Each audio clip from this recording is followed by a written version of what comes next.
The Select Subcommittee on the Coronavirus Pandemic will come to order. Welcome, everyone. At the discretion of the Chair and pursuant to an agreement with the Committee on Energy and Commerce, the Chairman and Ranking Member of the Committee on Energy and Commerce, Subcommittee on Oversight and Investigations, Mr. Morgan Griffin and Ms. Kathy Castor are permitted to participate in today's hearing for the purposes of questions and give 3-minute opening statements. Without objection, pursuant to Clause 4A, 3A of House Resolution 5 and Clause 2J, 2C of House Rule 11, the Chair may recognize staff of the Select Subcommittee for questions for equal periods of time, not to exceed 30 minutes per side. Finally, without objection, the Chair may declare a recess at any time.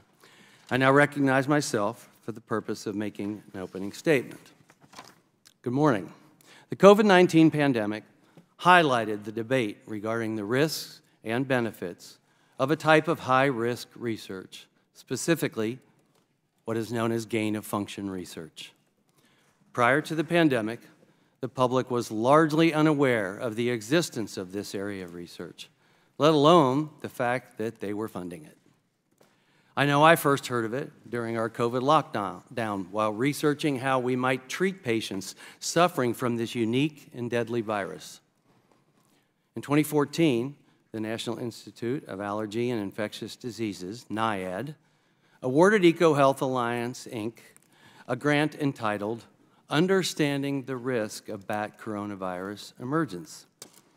This grant included the collecting of novel coronaviruses from bats and conducting research on those novel viruses using laboratory mice. The laboratory work, where this research was actually occurring, was outsourced by EcoHealth Alliance to the Wuhan Institute of Virology in China. Dr. Daszak, who is here before us, is the president of EcoHealth. Today, the Select Subcommittee released a report regarding EcoHealth and the evidence surrounding its research activities.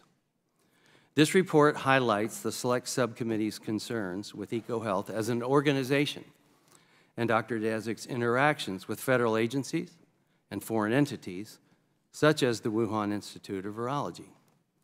We have found that EcoHealth was nearly 2 years late in submitting a routine progress report to NIH, that EcoHealth failed to report, as required, a potentially dangerous experiment conducted at the Wuhan Institute of Virology, that EcoHealth used taxpayer dollars to facilitate risky gain-of-function research, and that Dr. Daszak omitted a material fact regarding his access to unanalyzed virus samples and sequences at the WIV, the Wuhan Institute of Virology, in his successful effort to have his grant reinstated by NIH.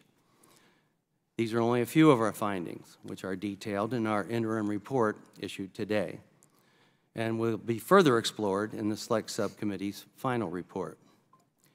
Dr. Daszak has been less than cooperative with the Select Subcommittee, and he's been slow to produce requested documents and has used semantics with the definition of gain-of-function research, even in his previous testimony. Dr. Daszak maintains that EcoHealth never conducted gain-of-function research by shifting definitions of this area of research put forth by regulatory agencies. I believe Dr. Daszak either cannot or will not distinguish between the common understanding of gain-of-function research and the more technical definitions provided under various and narrowly defined regulatory frameworks. But facts are facts. Research can be gain-of-function without meeting these somewhat convoluted and often hard to understand frameworks that only regulate a very minute subset of research. So minute that HHS has only ever reviewed 3 proposals out of thousands it receives every year. Using highly technical definitions in order to assert that a certain project really isn't gain-of-function research, when most others would suggest, as well as confirm in their testimonies before the Select Subcommittee, that it absolutely is gain-of-function, comes across disingenuous. Comes across as a disingenuous attempt of avoiding questions and accountability. The fact is that, as most people understand it, EcoHealth was absolutely conducting gain-of-function research, specifically in Wuhan, China. Unfortunately, Dr. Daszak's problematic behavior is not limited to his less than fulsome cooperation or the risky research that he conducted. Recently released documents display Dr. Daszak communicating with Dr. David Morens, who was senior advisor to then NIAID Director Dr. Fauci, and doing so through private channels to avoid FOIA, Freedom of Information Act.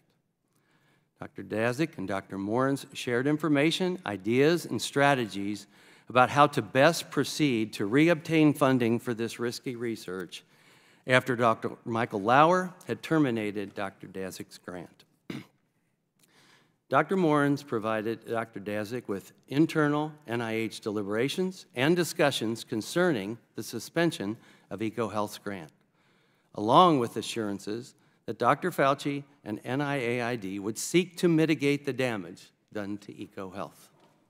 On April 16, 2024, I announced a subpoena to Dr. Morens for documents in his email relating to the origins of COVID-19. Yesterday, Dr. Morens produced 30,000 pages of emails. Emails from his Gmail account, which he said he had used to avoid FOIA. So this investigation does not end today. Dr. Daszak told Dr. Morens in these private communications that he still had 15,000 samples, quote, in freezers in Wuhan, end quote, and had not yet analyzed more than 700 coronaviruses he had identified in those samples. EcoHealth has lamented, quote, the negative impact on U.S. national security, end quote, posed by their inability to sequence all the samples at the WIV.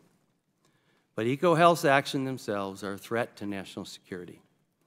Dr. Daszak has displayed a disregard for the risks associated with gain-of-function research, the congressional oversight process, and the federal grant process. Dr. Daszak has proven that he's not a responsible steward of the American people's tax dollars. We see no reason that the American people should be paying for EcoHealth's research or any other work Dr. Daszak conducts. Dr. Reeves, I believe we agree on this, and there may be a path forward. And let me be clear, I support global health research. I support work that will make the world safer. That's why we are investigating all of this. Our concern is that this research, and research similar, does the opposite. It puts the world at the risk of a pandemic, something even Dr. Fauci addressed as far back as 2012 in an interview.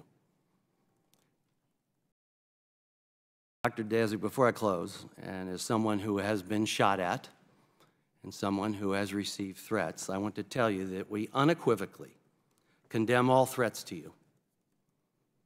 To you, any public health official, scientist, anyone else. That is wrong and intolerable. I look forward at this point to an engaging and on-topic discussion. Thank you, and I would now